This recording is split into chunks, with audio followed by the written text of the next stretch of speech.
Welcome to the Glazier Nation Podcast. This week's guest is Max Perilstein.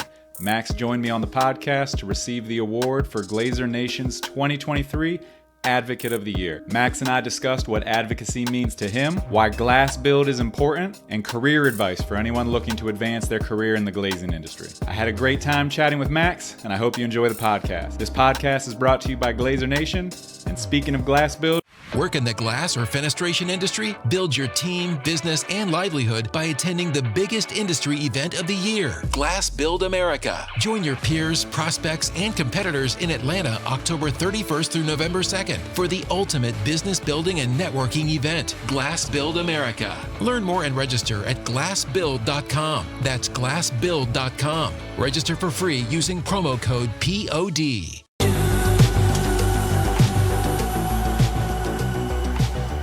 I did like the countdown. That was nice. Little bells and whistles.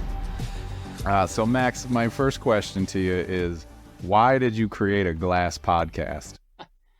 Basically, my past was in communications. I went to college for telecommunications. I was a sports producer, and I got into the glass business. And for all those years, 20 plus years, 28 years, 29 years, I really missed this medium. And I'd been doing a blog since 2005. It was the first glass industry blog out, and do it every Sunday. Really liked it. And so this was the natural progression, was to move into the podcasting angle. And it was Andrew Herring from NGA who kept on saying to me, "Hey, you need to do this. You need to do this." And then one day in the mail, he sent me a bundle of a microphone and headset. And he says, "Here, you have no more excuses." And so that's what got it going. Started in January 2021 and go every month since. Yeah, so I told you off air, but I'm gonna rehash the story. Is I was at a dinner with some colleagues, and some of them had flown in from out of town, and they were talking about a glass podcast that they listened to while they were traveling. And I was like, who would do that? Like, who would listen to that? And then I went and checked you out, and I checked out the guys. I'm gonna space on their name again. The guys, I think they're in Virginia. I checked theirs out as well. And, I was like, oh, okay, this is all right. And then I decided to make my own. And here we are, year and a half later. And there's enough space for all of us to make podcasts, I guess. Absolutely. And some of the things that you've brought to the table, I think we all have some different styles. The guys you were talking about, the facade pod guys, I think. Facade pod, thank you. Yeah. They take a technical bend. They're really interesting guys. I think they do a great job. I'm definitely, all over the place with this industry, with everybody from machinery suppliers to, components to, the primaries and so on. And then you're kind of a best of all worlds. You've had some great people on this podcast, and you're spreading the gospel of Glazier Nation and, all the good things that you and the team have going on there. So I think it works, but, your production values, though, my friend, are the best. So maybe I'm jinxing it with me and you on here, but your production values are better than any of ours. Well, I appreciate that. And first off, shout out to the From the Fabricator podcast and the Facade Pod podcast. Shout out to those guys as well. And thank you in a way, because, I'm kind of speaking tongue in cheek about, here I am stuck with a podcast, but I think this has been a great learning experience, even if nothing comes of it, of just how I talk to people, how I present myself, and then all the little technical stuff that I've had to learn, all the little side note, anyone that's checking this out, I'm trying a new platform tonight. So we'll see how that goes on the audio and video. But yeah, learning all those little things, it's been fun. So thank you. Yeah. No, my pleasure. And I agree. I mean, I've learned a lot about this, but the thing that has been the greatest is learning about people and learning about their products and learning about their services. And, I've found out things that I never knew. I mean, there are people that I've interviewed on the podcast I've known my entire professional life, and they would tell me things I didn't know. And then, from a glass and glazing standpoint, when I had Elliot Benor on from Building Envelope Testing out of New York, I mean, everything he said was like brand new knowledge for me. I've been in the industry 30 plus years, and he was blowing my mind on every comment that he made. So stuff like that is just priceless to me. And I think, it helps us as an industry to have all of these resources at their fingertips, whether it's you or me or anybody else. It's just another resource for people to learn from. Yeah, or something I think we've kind of started trying to focus on is drawing people to the trade or bringing attention to the industry. We've said on this podcast many times, people know carpenter, electrician, and no one really knows what a glazer is. So if that's something we can help get out there, that's just kind of a bonus. Yeah, and that's where I think we're again, where you're doing so well is your production values, your ability, to put it on something like TikTok. Will attract that younger audience. They see like when you throw your pot up with the graphics and the look and the kind of the kind of specialty items you add to it. It makes a difference, and I think with attracting that younger audience, it works. I'm probably not their piece of cake. Like you had Ty Clem on, he really is. I mean, that man's incredible. But I think your production values attract people. So, bringing attention to the trade, bringing attention to the glass industry. The reason we have you on the podcast, of course, here, Max, is you are the 2023 award winner for Advocate of the Year for Glazier Nation. Thanks. So, congratulations, first of all. Appreciate that. Blown away by that. Thank you. And then second of all, kind of advocacy for the industry. You're the guy Glazier Nation has chosen as the Advocate of the Year. So what is advocacy to you? It's everything for me. I mean, I live and breathe this industry, as do you and the gang from Glazier Nation does, and so many people. But I've been fortunate to have kind of a platform, whether it's with my blog, with events like BEC, with the National Glass Association, or Glass Build coming up in October, to help really kind of promote everything that we've got going on. And I truly believe in this industry, and I like building up, other folks. I love, promoting projects, promoting, products, and people, and really being proud of what we do. It's our world, and we have to keep fighting for it. And that kind of got into me. I mean, back in 2003, 2004, I attended an NFRC meeting, and I just couldn't believe the way that the glass industry was just dogged. We were abused. We were just such an afterthought. And it really upset me because my family's been in the glass industry since 1898. So it's kind of in my blood. And I really at that point, decided, okay, I'm going to start the blog and we're going to start to fight for things. And, I've learned a lot over the years. I've grown up. I was very immature back then, as people are 20 years before time is now. But, the biggest thing for me was building this industry and knowing we've got something great, great people, great products, great process, and we just have to be proud of it and keep pushing it. Well, yeah, congratulations again. We're thankful for you. Everybody in the industry, anyone that's out advocating to keep glass on a building that makes an income from the glass industry is grateful for anyone that's out there advocating, and you're obviously at the top of the list. Yeah, we're all kindred spirits. We're all the people that get down on our hands and knees to see what tempered bugs on the glass, who made the doors, whose logo is on what, whose stamp is on the insulated glass, so on and so forth. We're all in this together. And you're right. This is how we make our careers, our lifestyle. And so we all have to battle forward, because we don't want things to be brick. We don't want things to be plastic, wood. I mean, this is our world. We need glass. Yeah. Not only, as us who make an income from it, but people that enjoy natural light in buildings. I mean, I think it's important for all of us. You mentioned Glass Build. Glass Build is fast approaching.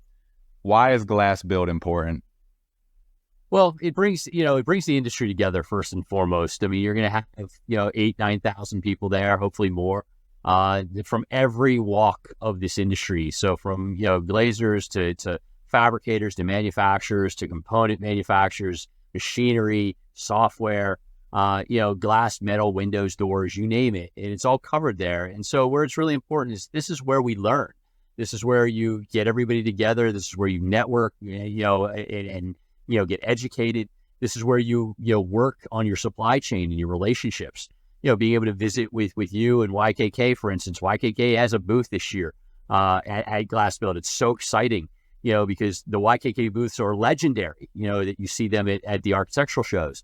And to have that opportunity to go and visit with people like yourself and another 350, 400 exhibitors, it's just crucial for all of us to learn and grow from it because there's so many new technologies coming out, so many new pieces. And again, as an industry, we want to keep getting better. And the way we get better is we all learn from events like Glass Build. And so NGA works very hard on it. It's a way to bring us all together and a way to push us all further. How important is it for us all to get together physically? Something we may not have had the past couple of years.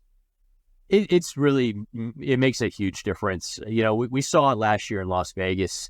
So many people had not come to the previous show because we're still kind of, in the leftovers of COVID and people weren't comfortable yet. And so when we got together last year, you could just feel so much more energy. And, it's been, Zoom and Teams and other processes have been helpful for efficiency. There's no doubt that we all can get a lot more done now, thanks to these online platforms.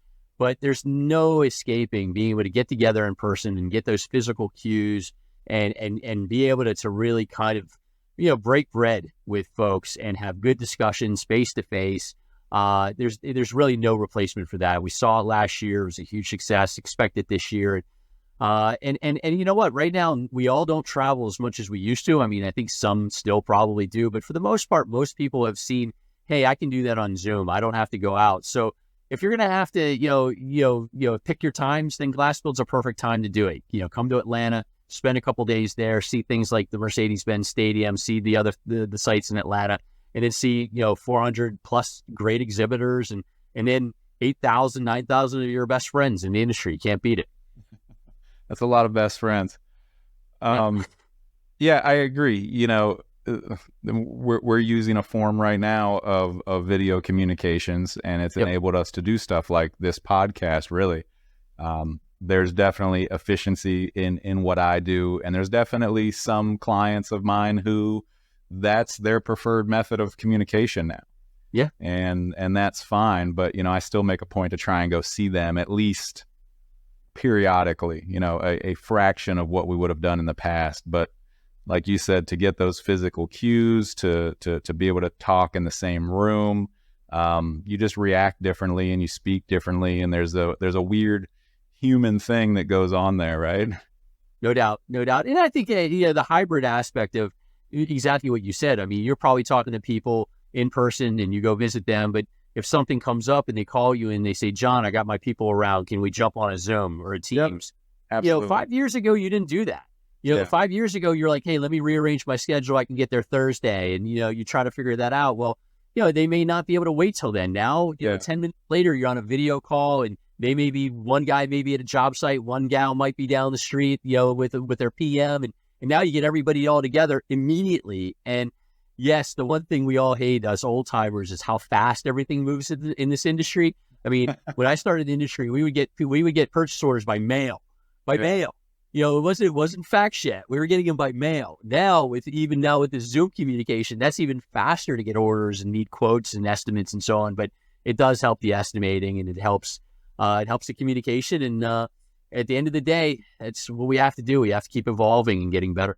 I started after the snail mail purchase orders for sure, but I do remember the fax machine purchase orders and sending them via fax, receiving faxes. I'm glad we got away from the fax machine pretty quickly. I was not a fan.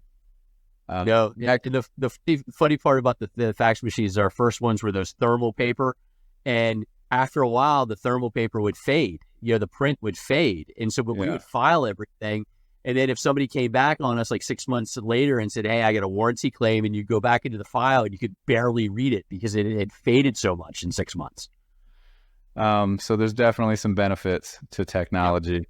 But the speed is a thing for sure. I mean, when people get upset when you don't reply within 2 hours, maybe that's a negative consequence of impatience.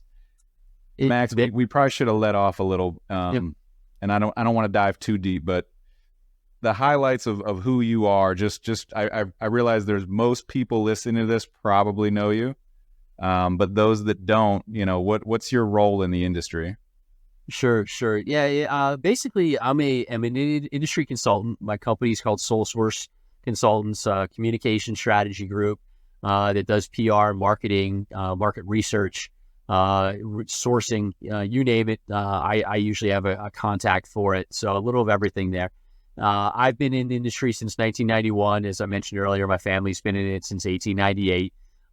And my biggest role in this industry is I work very closely with the National Glass Association. They're my biggest and number one client by far. I love all my clients, but NGA is the king, and it's an honor to work with them, honor to work for them.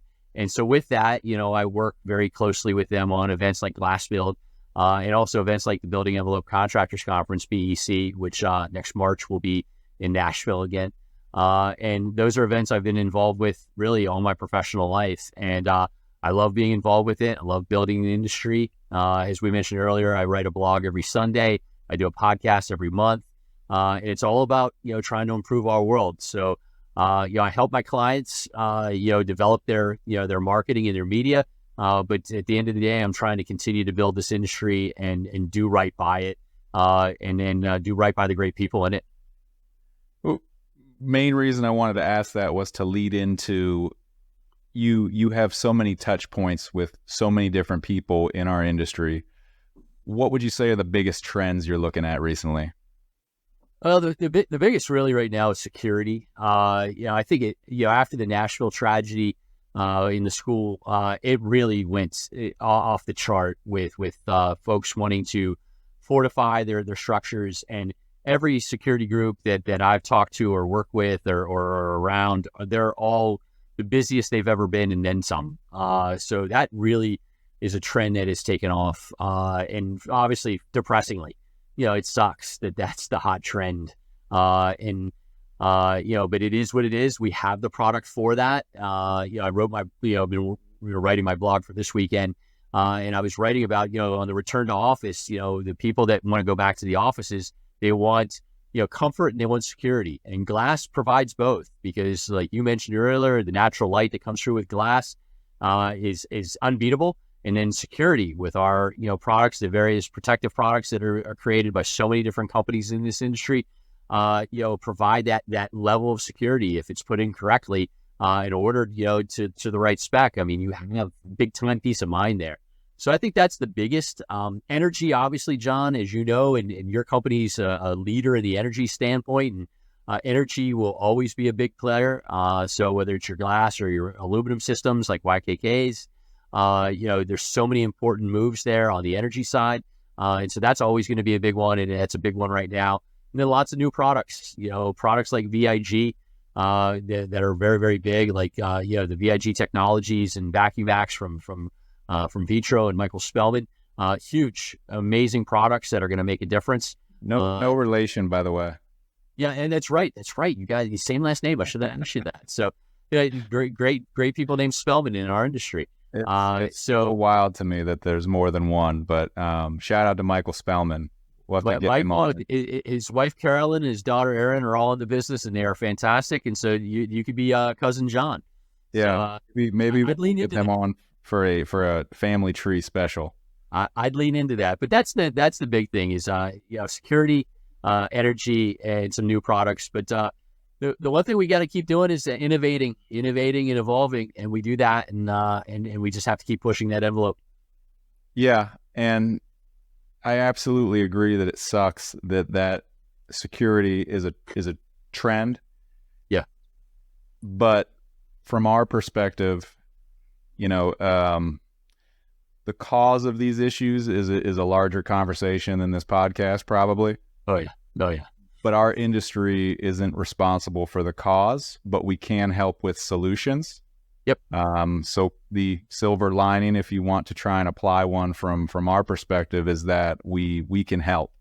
And you talked about innovation in products, and if products need to be innovated to help better, we're the industry to do that. So to be able to maybe help alleviate some of that issue is good for our industry. And then energy, yeah. We had Kayla Natividad on, and anyone that wants to hear anything about energy and performance and sustainability. I highly recommend checking that one out. She's one of the most intelligent people I've talked to about that aspect of our industry. She's one of the best overall in our industry, top 5. I mean, she's unbelievable and really put together, and she speaks. She could go as high level as you want, and then she could take it all the way down to, people like me who can't figure out which way is up. Brilliant. Absolutely brilliant. I felt like she very politely talked down to me a little bit, and that's okay, because I would have been lost. And quite frankly, it took me, while editing that video, it took me 2 or 3 times to be like, oh, okay, yeah, now I get it. Yeah. I'm with you, my friend. She's good, though. She's fantastic. She's one of my all-time favorites. We're very fortunate to have her in our industry. I spent some time with one of her bosses, Steve Widener, this past week, and we talked at length about how good she is. She's great for our industry. Yeah, it's great. We need people of all capacities in our industry. There are lots of roles to fill, and whatever your skill set is, I guarantee there's a home for you in our industry. No doubt. We want you. Yep. Now, we might not all have PhDs and be able to speak to sustainability at that level, but she carries that torch for us, and we appreciate that. We all play a role, but she does a great job with hers, and he communicates with the rest of us. She's a great ambassador. Absolutely. Your experience in our industry, your role in communications. Again, this is kind of you have so many different touch points in the industry. Do you have any advice for somebody that's looking to take the next step in their career in the glass industry? What would your advice be for someone trying to advance their career? Absolutely. I think, there's so many opportunities to get involved. And so, first and foremost is, the National Glass Association has, tons of different task groups, and if you're in the industry, and you're a member and membership is not expensive, you should be joining those task groups, it's something that's in your area of expertise. At that point, you're picking up, a network. A huge network of people right there that you're going to learn from and be able to add into. That's first and foremost. And then the magazines, whether it's Glass Magazine or US Glass, both great magazines, always looking for guest contributors, always looking for info and insight. If you like something about this industry and you have some writing chops, there's awesome blog opportunities, at either place. Getting to the events, whether it's a regional event or a national event, getting there and meeting people and getting involved. Yeah. All are the first steps. And then last and easiest is, if you're not on LinkedIn, where our industry pretty much spends a lot of time. I know with what you're doing with Glazier Nation, you have to spread your time between all the other social, outlets, because you're trying to reach more people and you're trying to recruit and gain people for Glazier Nation and spread that incredible message. But if you're already in the industry and you want to, really kind of take that next step, getting on LinkedIn and linking in with people like you and I and Andrew Herring from the NGA and Matt Price and some of the other, kind of folks that are active on the site, that'll immediately help you as well. Yeah. So, I mean, most of that you could kind of consolidate to networking, and there's just different outlets to do it now. Many. Yeah, you said that right? A lot. So I did in like 10 words. So yeah. But I just, for me, again, to consolidate it into a smaller brain power, you can network, but it's not your old school, which I actually am not good at, is going to a room of strangers and walking around with a name tag and introducing yourself. Exactly. There's different ways to do it. You can still do that. Hey, one thing you threw out in there, the NGA task force, I'm ignorant to that. What are those?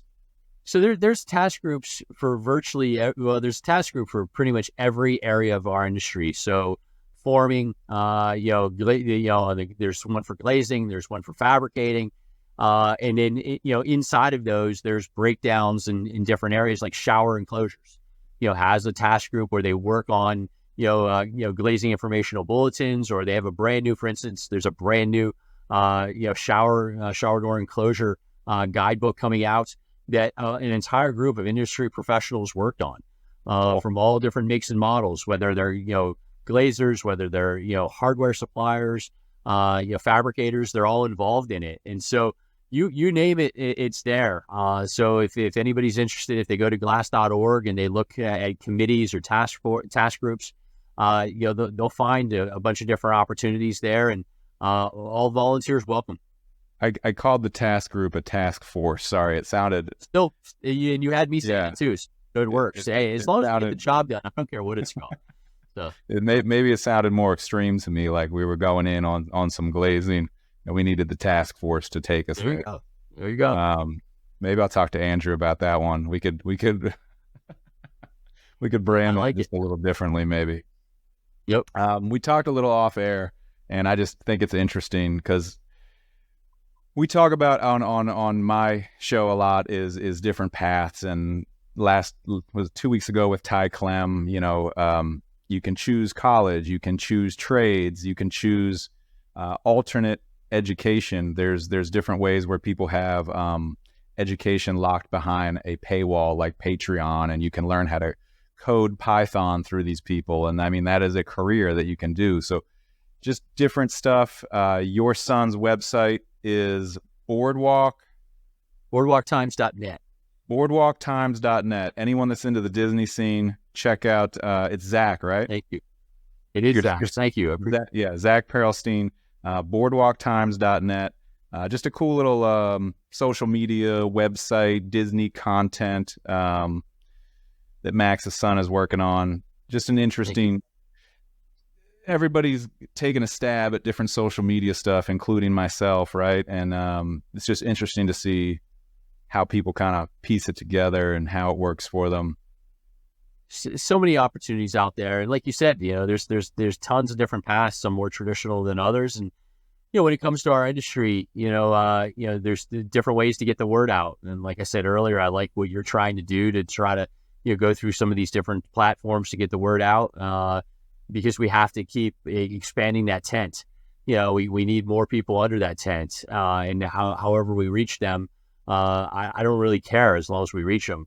Matt, Dave, even before all social media, had an amazing bullhorn that he was able to reach people. I don't even know how, but he found people and reached them. And now, with that entire team that you and the rest of the folks, kind of make up, you're hitting a bunch of different platforms to reach different people. And so, whether you went to college for 4 years or 6 years, or you went to a 2-year technical school, or you didn't go to anything, we can train you. There's plenty of training opportunities, plenty of education out there. Companies are willing to take you on and bring you up. And so that's the beauty about our industry is, there's some tough things. It's funny, you're a metal guy. I'm more traditionally a glass guy. Metal scared the crap out of me. Glass came easy. And I know people are completely opposite. They're like, metal is simple. I don't even want to figure out glass. Yeah. But yet we will train you. We will take care of you, and you'll find what you like, and you'll see how great it is, and then you'll be proud of what we're doing here. Yeah, I think that's absolutely true. And I think most people, if they get a manufacturer, a glazing contractor, anyone in the industry, if they get a person who wants to learn and wants to work, I think they'll find an opportunity for them. And then that person will find more opportunities once they get moving. Yeah, it really is. It's a fast track, and I wish I could get my kids into it. Right now, Zach is following his dream and doing great. My daughter's chasing some other things. Maybe someday they change their mind like I did. I didn't want to be in this industry, even though my family was in it. But either way, I hope we can continue to attract younger folks to our world and grow inside of it. We need that next generation coming up behind us. Yeah, I tried to leave the industry too, multiple times, and it didn't really work. And then, at some point, I kind of flipped, and I kind of am more in the boat of the industry is good for my family, my career, for people that work in buildings. So I've kind of come full circle, so to speak. How long have you been at YKK? 9 years. 9 years. Okay. Great company, by the way. 9 years. Prior to being a manufacturer's rep for YKK, though, I purchased and installed YKK. Okay, so you knew the product. What? Yeah, I I kind of drank the Kool-Aid at a young age. My dad had a glass shop, and we were like a loyal YKK. You know, we'd buy the miscellaneous job here and there, but for the most part, we were a YKK Cool installer. Like it. I like it. So you came from a family business too. That's very cool. Yeah. My dad started way back, probably in the 70s. We're not going to the 1800s. Not like you. That's some old school cowboy stuff right there. But yeah, maybe 60s, but I think 70s. He started with Amerlite. Yeah. That's I know that company well. I know it well. I stutter on the name because I don't actually know their products, but I don't know if they got purchased by Traco or became Traco. I don't know if it matters. But he then went to work at Traco. Gotcha. Yeah, they got caught up in a bunch of different things. And when I was at Arch purchased what was left of Amerlite, I believe in, it was the early 2000s, maybe 2004. It was a shadow of itself at that point. But Arch picked up the Amerlite line, and then Arch obviously has gone in different directions, and now it's a part of TrueLight. It's as the world turns in our industry. But I love that you have a past in it, and your dad had a past in it. Very cool. Yeah, he was inside sales at Traco, then he was outside sales at Traco, and then I think he left and started an independent rep business where he had Traco. Yep. He had Kane Screens, and the only reason I'm bringing you up to the timeline there is my first install job was Kane Screens when I was 14 years old. There you go. I like it. And Traco, by the way, was our biggest customer. My family's business, my brother Steve, sister Marcy. We've been in the industry, and my dad restarted a company in '77, and as that company grew, our biggest customer for years was Traco. Number one by far. So, and Traco was not far from us. They were headquartered in Cranberry, PA, and we were about 40 minutes away. Yeah, they were like a heavyweight champion back in the day. They got the windows in the. Are they still in the Statue of Liberty? I believe so. I believe I know stuff at the Empire State Building has changed about 700 times. Okay. But I believe the stuff at Statue of Liberty is still there and still Traco. And that was a big ad campaign. That was huge. That was if I was doing it, I'd be pushing it too. Yeah. Yeah, of course. I don't know how many chamber tests we did back in the day. That's not a place I'd want to chamber test. No. Gosh, up on the top of that building. Nope. All right, Max, we've gotten off the rails a little. Hey, again, no, you don't apologize. I apologize. Again, congratulations, 2023 Advocate of the Year for Glazier Nation. Last year's winner was Andrew Herring. So between the two of you, you guys are carrying the weight for advocacy. Well, honored to be in the same category as Andrew, and I don't think I am, but I'm glad I can still be close. And honored by Glazier Nation and Matt Day and David Schwederman and Ty and yourself, everybody that's had a hand in it. So thank you so much. I'm completely humbled and honored by it. And if you want to check out more for Max, where's the best place to get your blog? Do you have it on a website or is it LinkedIn? I do. LinkedIn's definitely the number one place. So I'd love to link. That's where I get it. Yeah, connect with me. I post it every Sunday morning on LinkedIn. But if the easiest place to find it otherwise is on glassmagazine.com. They put it up there at the beginning of every week. It also comes in the Glass Magazine Weekly, which gets sent every Tuesday. So if you're not subscribed to that, if you hook up with me on LinkedIn, I'll make sure you get subscribed to it. It's a good way to keep in touch with the latest news. But thank you for putting that out there. I've been posting every Sunday since 2005. So I've been battling. Check out again. I think most people listening probably already check out your blog, but if you don't, check out Max's blog. You can find him on LinkedIn. That's where I found him. And then the From the Fabricator podcast, monthly, yeah, usually towards the end of the month, beginning of the month, sort of thing. So so that's you can find if you look up From the Fabricator on Apple or Spotify or Google or Stitcher, you can find it there or search for it on YouTube for the video version. I've been doing it since January 2021. Some interesting folks along the way. Big industry players. Folks that you may not know of. Lots of good stories. Lots of interesting things. And I like I said to you off air, learned a ton. Yeah, absolutely. So if you want to listen to a podcast that's better than this one, check out Max's podcast. Yeah. And anything else you want to throw out there, Max? No, I just appreciate what you're doing and what the team at Glazier Nation's doing. It's good for the industry, and want to keep us growing. And I look forward to meeting you, in person. We haven't met in person. I look forward to meeting you in person, hopefully in Atlanta, if not in Atlanta, in Orlando, where your home is, for Glass Expo Southeast next January. So one way or another, I'll meet you soon. I'll be at one or two of those. Wonderful. So for sure, I'm looking forward to it too. Thanks for your time, man. You have a great night. You too. Thank you.